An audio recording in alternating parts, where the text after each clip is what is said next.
코로나 방역을 위해서 가정에서 예배를 드리는 성도님들을 위해서 지금부터 주일 오전 예배 녹화 방송을 시작하도록 하겠습니다. 찬송가 10장을 찬송을 드리겠습니다. 전능왕 오셔서 주 이름 찬송케 하옵소서.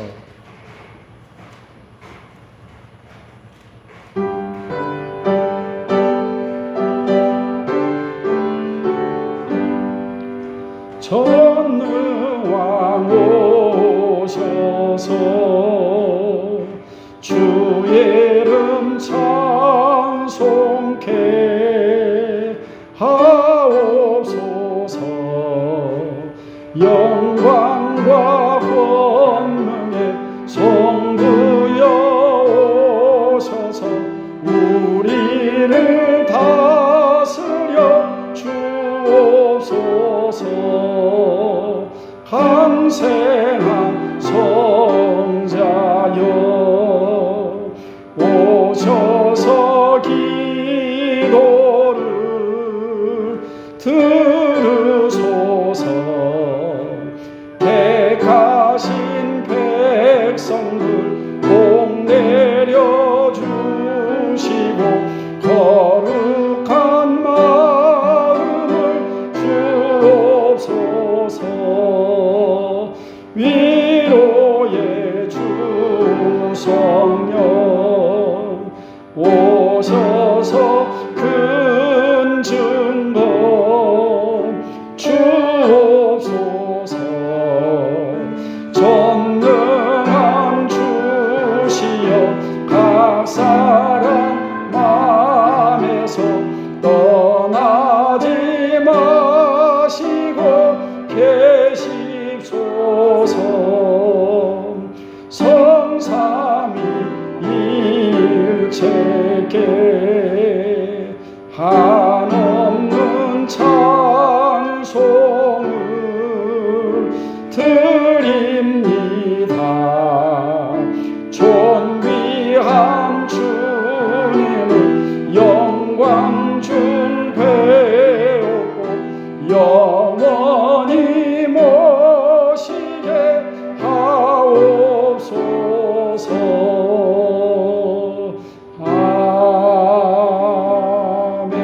아멘. 사도신경으로 우리의 신앙을 고백하겠습니다. 전능하사 천지를 만드신 하나님 아버지를 내가 믿사오며 그 외아들 우리 주 예수 그리스도를 믿사오니 이는 성령으로 잉태하사 동정녀 마리아에게 낳으시고 본디오 빌라도에게 고난받으사 십자가에 못 박혀 죽으시고 장사한 지 사흘 만에 죽은 자 가운데서 다시 살아나시며 하늘에 오르사 전능하신 하나님 우편에 앉아 계시다가 저리로서 산 자와 죽은 자를 심판하러 오시리라. 성령을 믿사오며 거룩한 공회와 성도가 서로 교통하는 것과 죄를 사하여 주시는 것과 몸이 다시 사는 것과 영원히 사는 것을 믿사옵나이다. 아멘. 찬송가 190장 찬송 드립니다.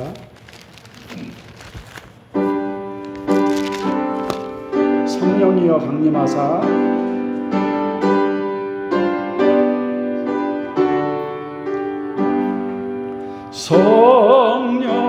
성령이여 강림하사 나를 감화하시고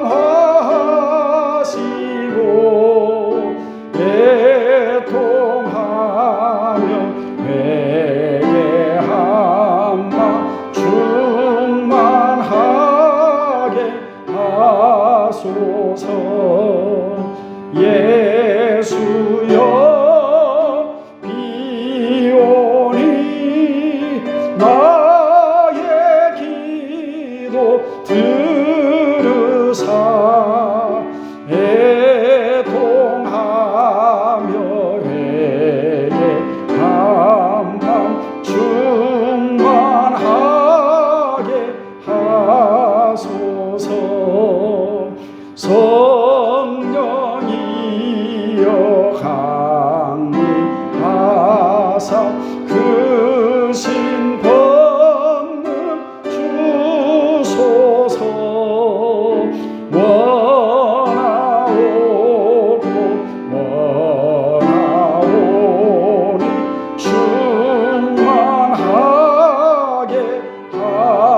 하소서.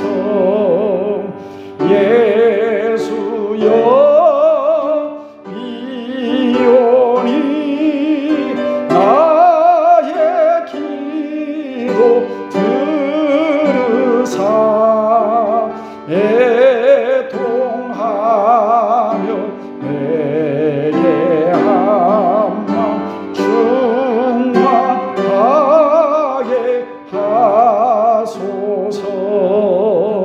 힘이 없고 연약하나 엎드려서 비오니 성령 강림하옵소서. 충만하게 하소서. 예수여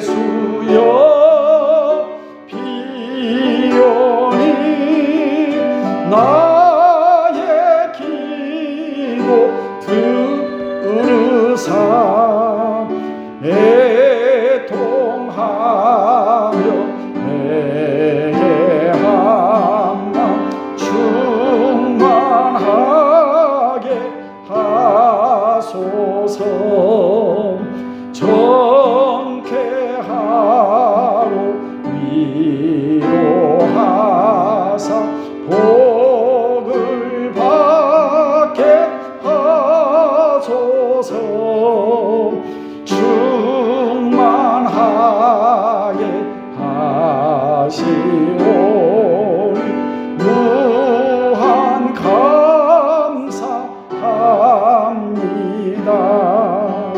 예수여 비오니 나의 기도 들으사 애통하며 내게 한마음 충만하게 하소서.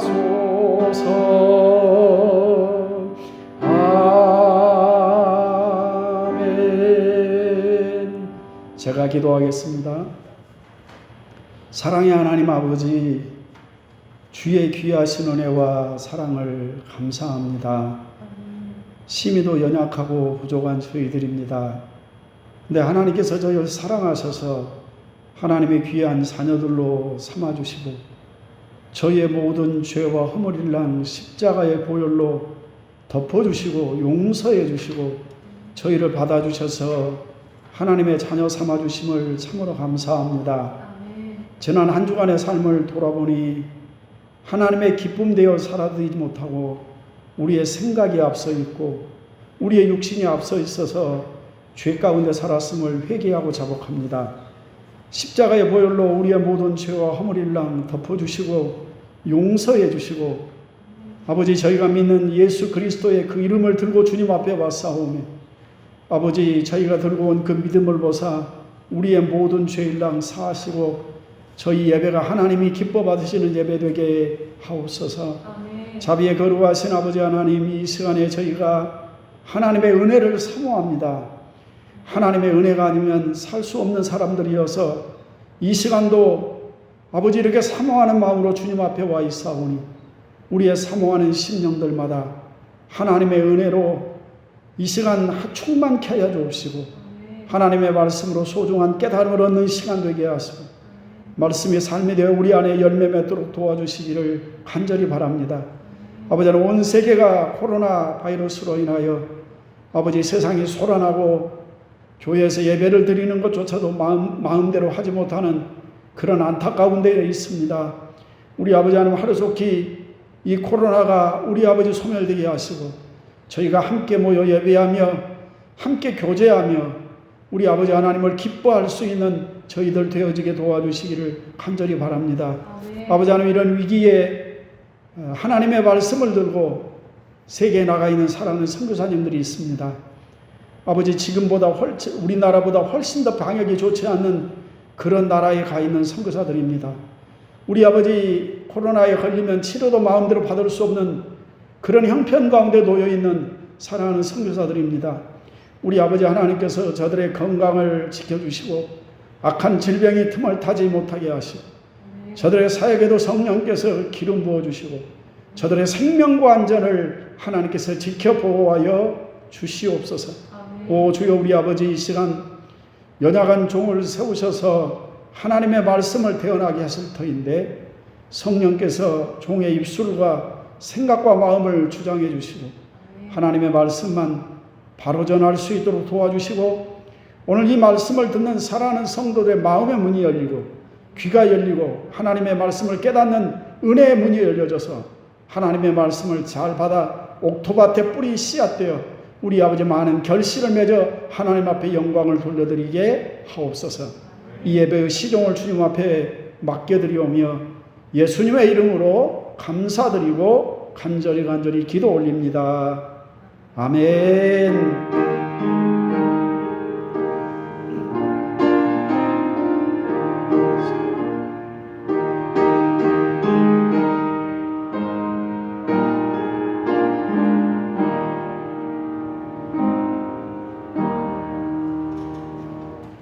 하나님의 말씀 에베소서 5장 15절에서 21절 말씀까지를 읽습니다. 에베소서 5장 15절 말씀부터 21절 말씀까지를 제가 읽겠습니다. 그런즉 너희가 어떻게 행할지를 자세히 주의하여 지혜 없는 자같이 하지 말고 오직 지혜 있는 자같이 하여 세월을 아끼라. 때가 악하니라. 그러므로 어리석은 자가 되지 말고 오직 주의 뜻이 무엇인가 이해하라. 술 취하지 말라. 이는 방탕한 것이니 오직 성령으로 충만함을 받으라.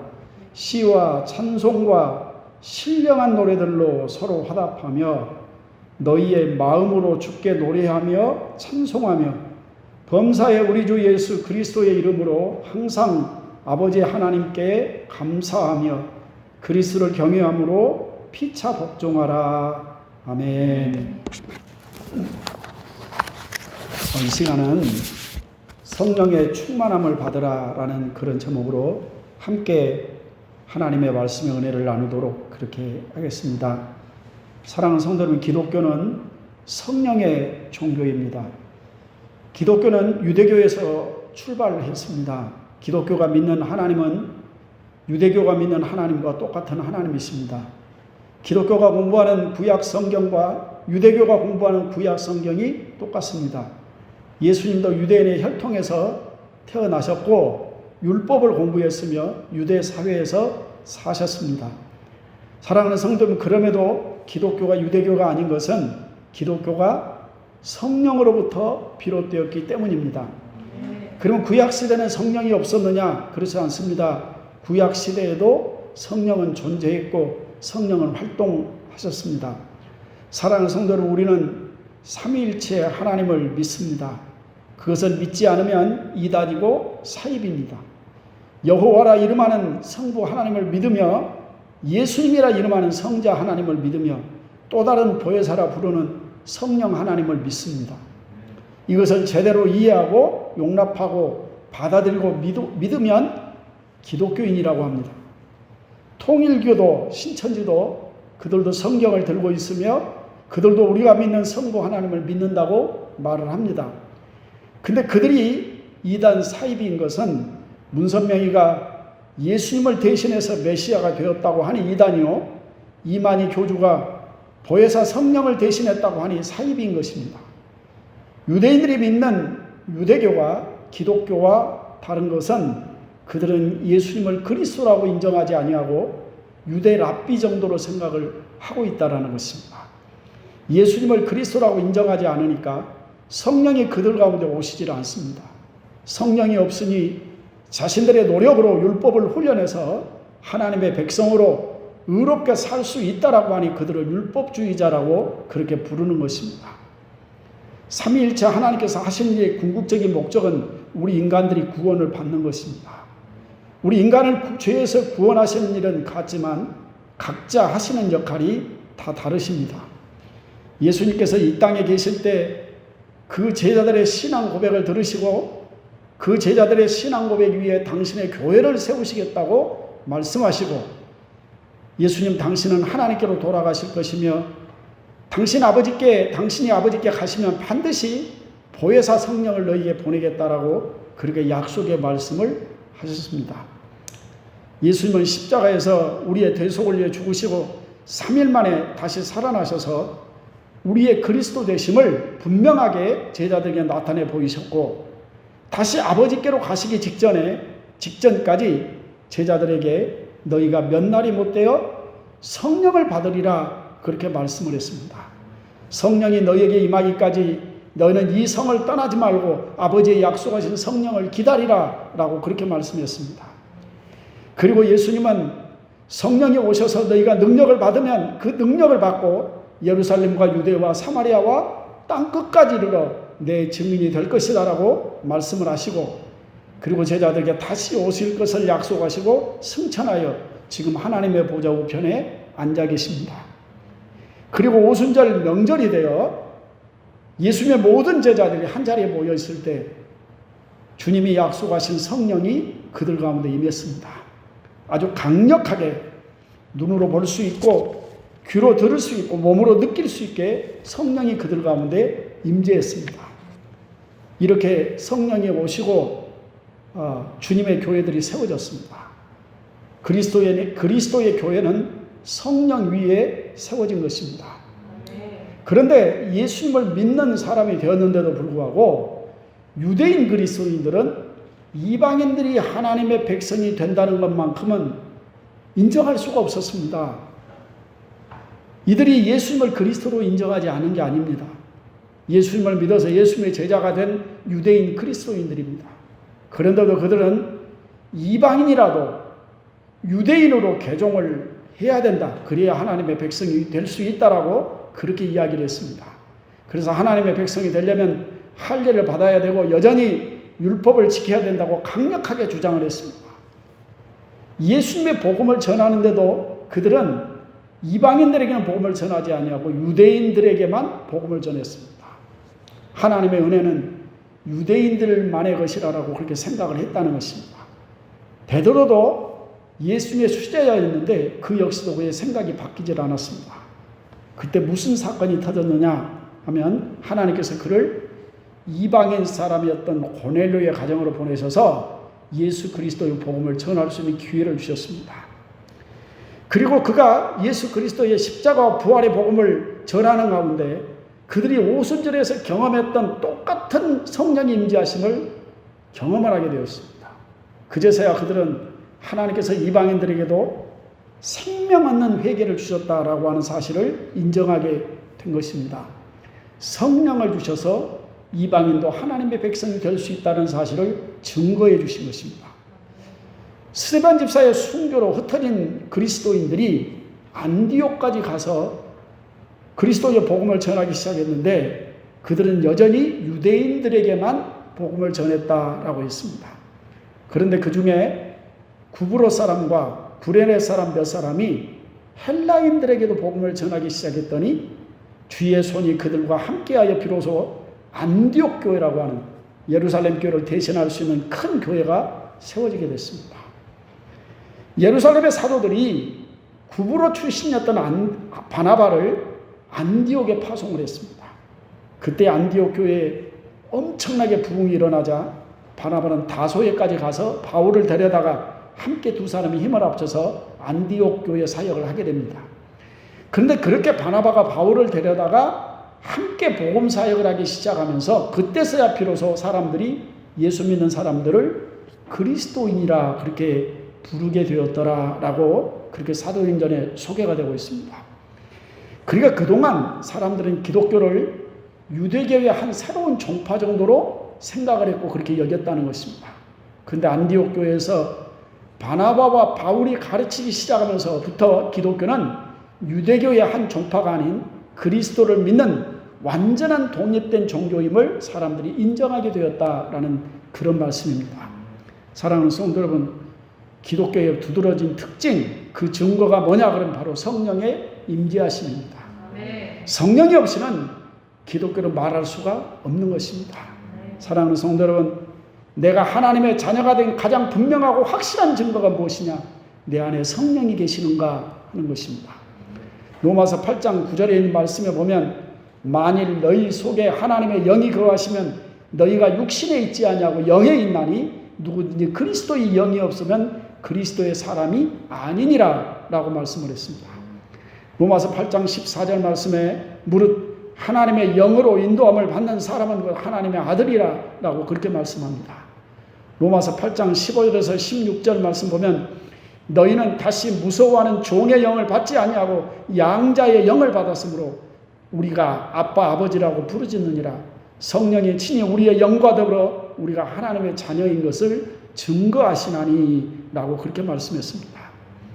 고린도전서 12장 3절 말씀에 보면 그러므로 내가 너희에게 알리노니 하나님의 영으로 말하는 자는 누구든지 예수를 저주할 자라 하지 아니하고 또 성령으로 아니하고는 누구든지 예수를 주님이라 할 수 없느니라 라고 이렇게 말씀을 했습니다. 그렇습니다. 여러분, 성령이 없는 기독교 상상할 수도 없는 것입니다. 성령이 없는 신앙생활 절대로 불가능합니다. 차라리 절간에 가서 3,000번 절하는 것이 훨씬 더 나을지도 모릅니다. 내 몸에서 일어난 악한 욕심은 육체를 혹사시키면서 더 가볍게 느낄 수 있기 때문에 그런 겁니다. 여러분, 성령이 없는 목회 어떻게 평생 그 짐을 짊어지고 갈 수 있겠습니까? 사람이 자기 문제만으로도 허덕거리며 사는 것이 인생인데 지식으로 실력으로 목회를 한다고요? 정말 철없는 얘기입니다. 성령이 없이는 하나님이 쓰시질 않습니다. 결국 결론은 기독교는 성령이시라는 겁니다. 우리의 신앙생활의 성공 여부도 성령이시다. 바로 그 말입니다. 여러분 잘 들어보시고 잘 이해하시기를 바랍니다. 우리의 구원은 내 노력으로부터 얻어지는 것이 아닙니다. 시작도 하나님이 하시고 완성도 하나님께서 하시는 것입니다. 창세전에 우리를 예정하시고 택하신 이가 하나님이시오 때가 되어서 부르신 이도 하나님이십니다. 우리가 우리의 죄값을 담당할 수가 없어서 사랑의 하나님 아버지께서는 이 땅에 하나밖에 없는 독생자를 보내셨고 그 독생자 아들로 우리의 모든 죄를 담당하게 하셨습니다. 그리고 예수 그리스도를 믿는 자에게는 누구든지 모든 죄를 용서하시고 우리를 의롭다고 선언하시고 그리고 자녀로 삼아주신 것입니다. 이것이 바로 예수 그리스도의 십자가의 복음입니다. 그리고 누군가를 나에게 보내셔서 나로 하여금 예수 그리스도를 믿고 살라고 소개했고 여러분은 교회에 출석하게 된 것입니다. 사랑하는 성도는 우리가 교회를 어쩌다 보니 다니게 되었다라는 게 아닙니다. 집안이 시끄럽고 뭔가 안 풀리니까 교회나 좀 다녀볼까 하고 나온 것 같습니다. 그런데 속 시끄럽다고 다 교회를 나오는 건 아닙니다. 무당 점쟁이를 찾아가서 구설을 하는 사람들도 있고 절간을 찾아가는 사람들도 있습니다.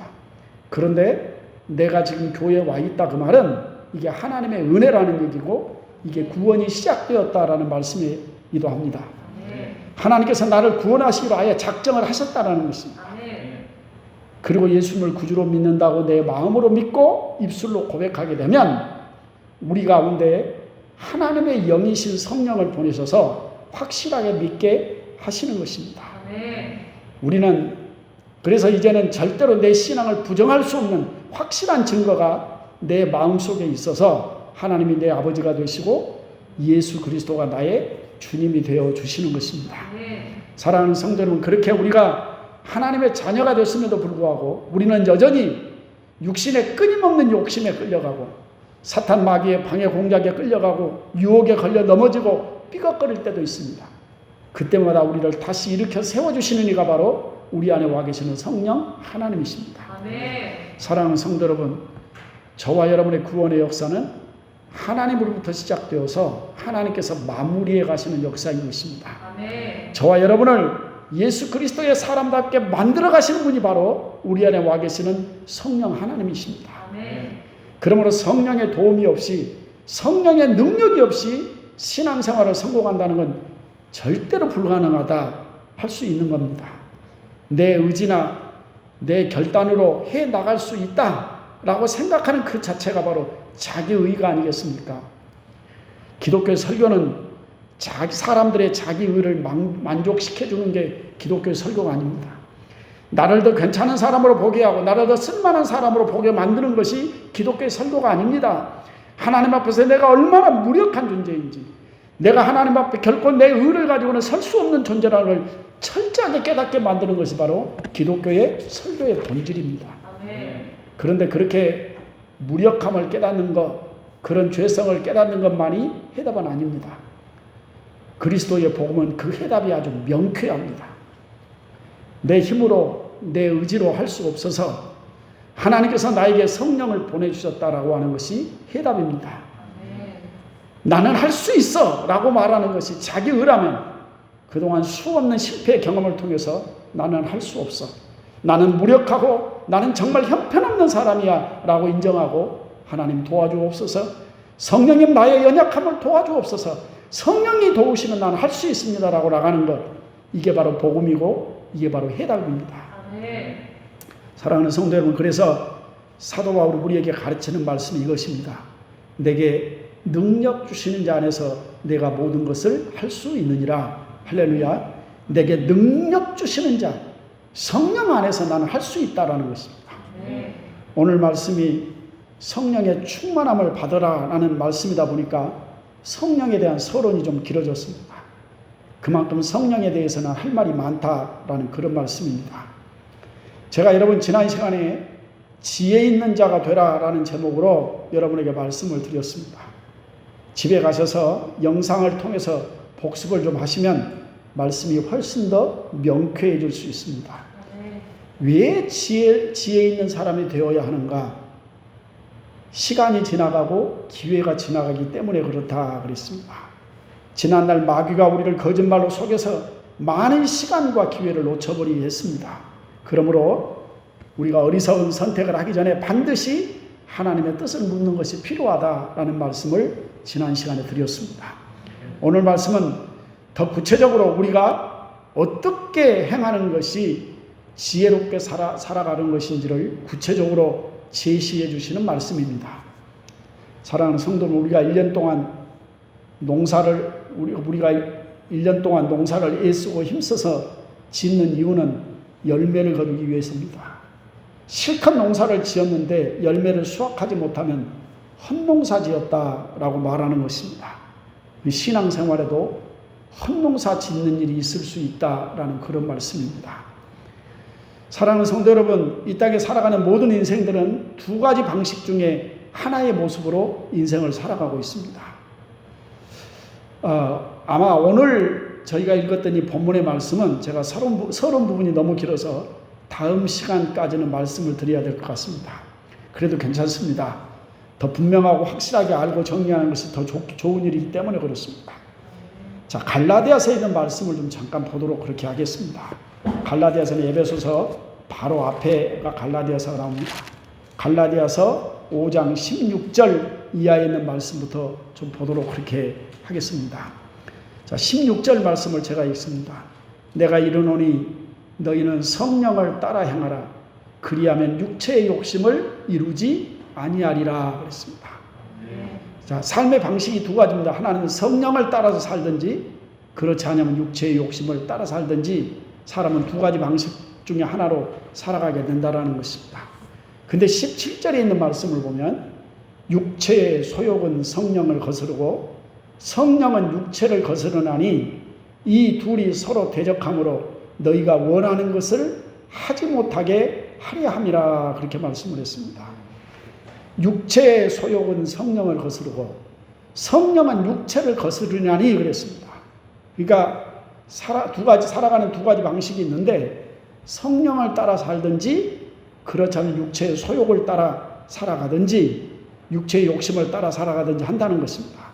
문제는 아예 성령이 없이, 다시 말하면 예수님이 없이 그저 육신의 삶만이 전부라고 생각하고 살아가는 사람들이라면 그게 그 사람의 삶의 방식이니까 문제가 되지 않습니다. 나중에 심판을 받건 지옥에 가건 그들에게 별로 의미가 없는 것입니다. 문제는 예수님을 믿는 사람들입니다. 여러분, 예수님을 믿으면 그 안에 누가 온다고 했습니까? 성령이 오십니다. 그럼 누구를 따라 살아야 합니까? 성령을 따라 살아야 합니다. 당연히 성령을 따라 사는 게 옳은 겁니다. 그런데 갈라디아서는 안 믿는 사람들을 위해서 쓴 서신이 아닙니다. 사도 바울이 세웠던 갈라디아 교회 성도들에게 보낸 편지입니다. 그럼 갈라디아 교회 안에는 여전히 육신의 욕심을 따라 살아가는 성도들이 있었다라는 그런 말입니다. 지금 우리들 교회에도 마찬가지입니다.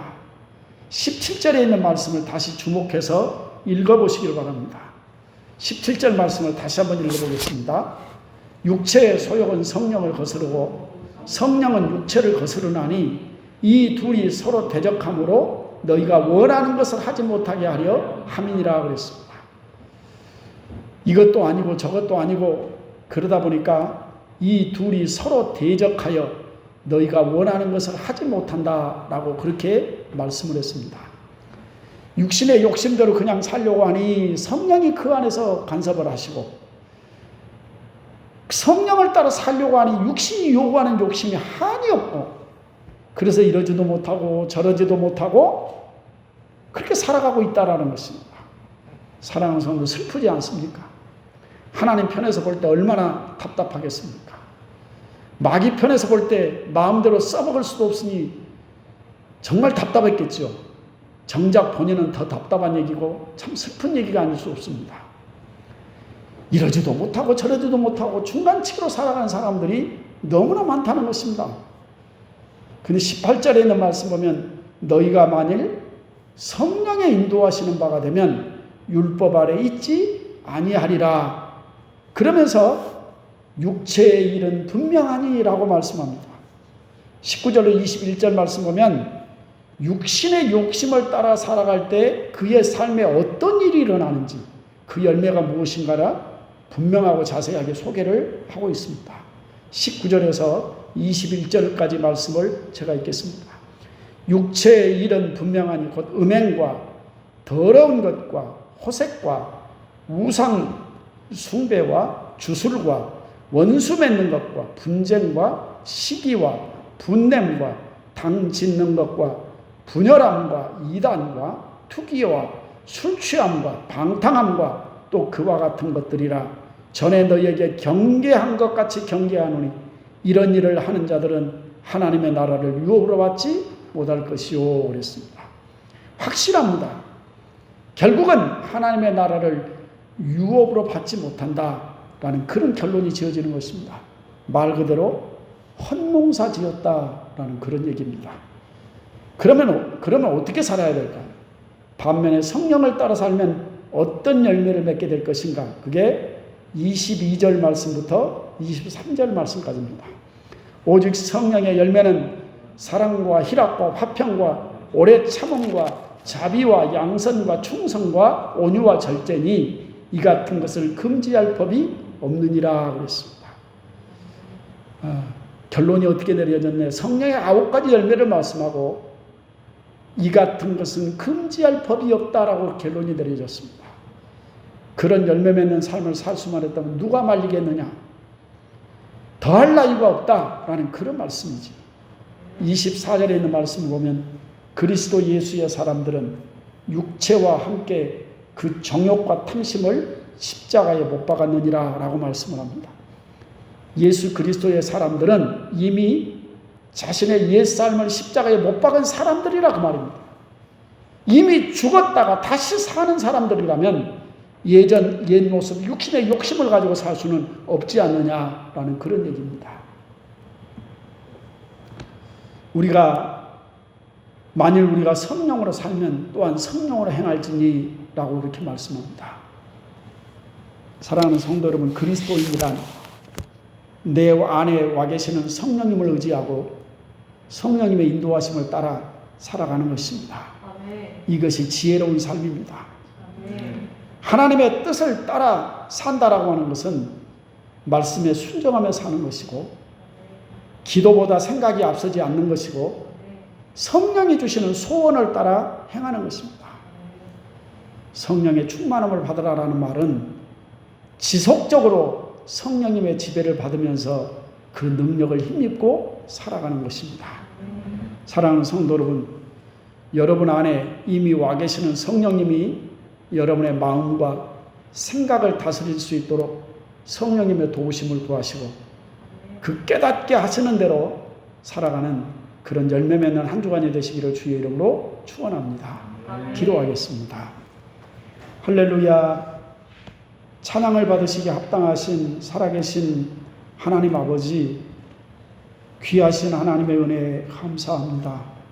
오늘 너희가 성령의 충만함을 받아라 라는 그런 말씀으로 우리가 함께 말씀을 나눠봤습니다.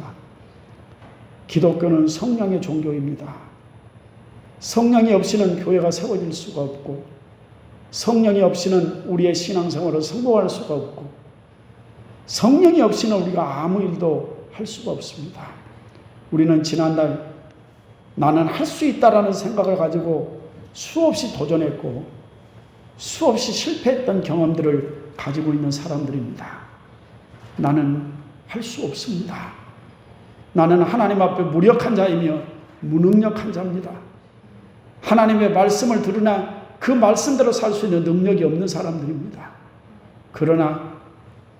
그래서 우리 아버지 하나님께서 우리 안에 성령을 주셨고 그 성령을 힘입어 살으라라고 말씀을 합니다. 내게 능력 주시는 자 안에서 우리는 모든 것을 할 수 있습니다. 네. 아버지 하나님, 우리가 성령을 의지하여 살게 되기를 간절히 바랍니다. 오늘 우리는 갈라디아서에 있는 말씀을 통해서 두 종류의 삶을 살펴보았습니다. 육신의 욕심을 따라 사는 삶이 있고 성령을 따라 사는 삶이 있는데 이 둘이 서로 대적하여 우리가 원하는 삶을 살지 못하게 한다고 했습니다. 아버지 하나님, 내가 지금 성령 안에 살고 있으면서 육신의 소욕을 따라 살아 이러지도 못하고 저러지도 못하는 그런 슬프고 불행한 삶을 살고 있지 아니합니까? 성령을 따라 산다면 성령을 따라 행할 수 있는 저희들 되어지게 하옵소서. 아멘. 성령님을 의지합니다. 성령의 열매 맺는 삶을 살기를 원합니다. 아멘. 아버지, 우리의 육신의 욕심이 끊임없이 일어날 때 성령께서 우리를 도와주시기를 간절히 바랍니다. 아멘. 한 주간 우리의 생각이 기도보다 앞서지 말게 하시고 정말로 성령님이 주시는 음성, 깨닫게 하시는 하나님의 말씀, 성령의 인도하심을 따라 살아갈 수 있는 그런 한 주간의 삶이 되어지게 하옵소서. 오 주님, 저희를 이 죄악된 세상에서, 음란한 세상에서, 육신의 소욕이 끊임없이 지배하는 세상에서 저희를 지켜 주시옵소서. 예수님의 이름으로 감사드리며 간절히 기도 올립니다. 아멘. 이 시간에 찬송가 191장을 찬송하겠습니다. 내가 매일 기쁘게 주의 길 행하면.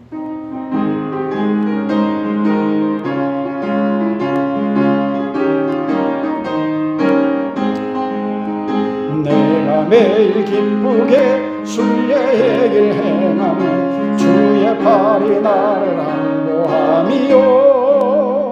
내가 주의 금복을 받는 참된 비결은 주의 영이 함께함이라.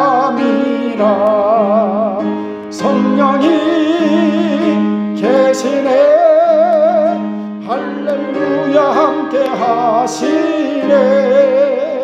좁은 길을 걸으며 밤낮 기뻐하는 것 주의 영이 함께함이라. 전에 죄에 빠져서 평안함이 없을 때 예수 십자가의 공로 힘입어 그 발 아래 엎드려 참된 평화 얻으며 주의 영이 함께함이라. 성령이 계시네, 할렐루야 함께하시네. 좁은 길을 걸으며 밤낮 기뻐하는 것 주의 영이 함께함이라. 나와 동행하시고 모든 염려하시니 나는 숲의 새와 같이 기쁘다. 내가 기쁜 마음으로 주의 뜻을 행하며 주의 영이 함께함이라. 아멘. 성령이 계시네. 할렐루야 함께 하시네. 좁은 길을 걸으며 밤낮 기뻐하는 것 주의 영이 함께 함이라. 세상 모든 욕망과 나의 모든 정욕은 십자가에 이미 못을 박았네. 어두운 밤이 지나고 무거운 짐 벗으니 주의 영이 함께 함이라네. 성령이 계시네. 할렐루야 함께 하시네. 좋은 길을 걸으며 밤낮 기뻐하는 것 주의 영이 함께 함이라. 아멘. 광고 말씀을 드리도록 그렇게 하겠습니다. 여러분이 가정에서 예배를 드린다 할지라도 주일 교회 와서서 예배 드리는 것 똑같은 마음 자세로 하나님 앞에 예배를 드리셔야 합니다. 경건한 마음으로 가족들과 함께 예배를 잘 드려주시기를 간절히 바랍니다. 나주 지역은 청정지역이라 그렇게 얘기를 했는데 원치 않게 코로나 확진자들이 많아졌습니다. 지금 전남 지방에 1.5단계 방역 조치가 선포됐는데 나주는 한 2단계 정도로 올려야 되지 않겠냐라는 생각을 하게 됩니다. 아무튼 한 주간 여러분 개인 방역에 아주 힘써 주셔서 특히 믿는 성도들은 조심을 해야 합니다. 자칫 잘못하면 교회가 마치 코로나의 원상이나 되는 것처럼 그렇게 사람들에게 소리를 들을 수 있으니까 하여튼 그리스도인들은 이러든 저러든지 간에 하나님의 덕을 세우는 것이 맞습니다. 개인 방역에 아주 유념하시기 바랍니다. 가는 곳마다 마스크는 반드시 쓰시고 그리고 어디 들어갔다 나오시면 반드시 손소독 하시고 그리고 마스크를 공공장에서 착용하지 않으면 10만 원 벌금 나온다 그러니까 꼭 여러분 마스크 지참하셔서 마스크 착용 잘 하실 수 있게 되기를 간절히 바랍니다. 한 가지 반가운 소식은 이 센트리온이라고 하는 우리나라 아주 재벌 수준의 제약회사가 있는데 그 회장이 유튜브 통해서 방송을 했습니다. 아마 여러분도 들어보신 분이 있을지 모르겠습니다. 안 보신 분들은 한번 꼭 찾아 들어가서 좀 보셨으면 좋겠습니다. 그분이 자신 있게 얘기하기를 올 내년 봄이 되면 한국은 세계에서 맨 먼저 코로나부터 자유하게 되고 그리고 마스크를 벗는 날이 오게 될 것이다 라고 이렇게 아주 당당하게 이야기를 했습니다. 이미 10만 명 치료할 수 있는 약품을 이미 준비를 했고 앞으로도 계속 공장을 확장해서 만들어낸다고 하니까 우리가 거기에 희망을 좀 걸고 내년 봄에는 우리가 함께 모여서 함께 교제도 하고 함께 밥도 먹고 함께 예배도 마음껏 드릴 수 있겠다 그런 희망을 가지시고 우리 조금만 더 잘 견디시고 이겨내시기를 간절히 바랍니다. 저희가 이러는데 지금 선교사들도 심각합니다. 여러분 선교지에는 나가 있는 선교사님들은 보험도 없습니다. 그래서 병에 걸리면 우리처럼 이렇게 마음껏 치료도 받을 수가 없습니다. 우리나라는 코로나에 걸리면 나라에서 치료를 해주는데 외국에서는 나라에서 치료 안 해줍니다. 개인 돈으로 치료를 해야 됩니다. 그래서 치료도 받지 못하고 죽어가는 사람들이 수도 없이 많습니다. 우리 선교사님들의 건강을 위해서 저들의 안전을 위해서 저들의 사역을 위해서도 반드시 기도해 주시기를 바랍니다. 이 시간에 제가 축도하고 모든 예배를 마치도록 그렇게 하겠습니다. 기도하겠습니다.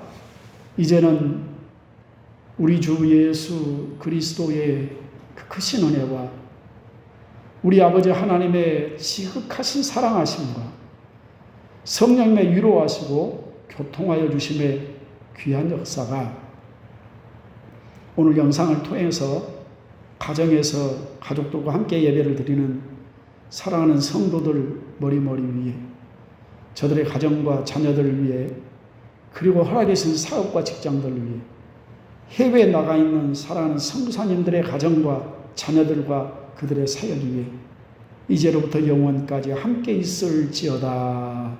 아멘.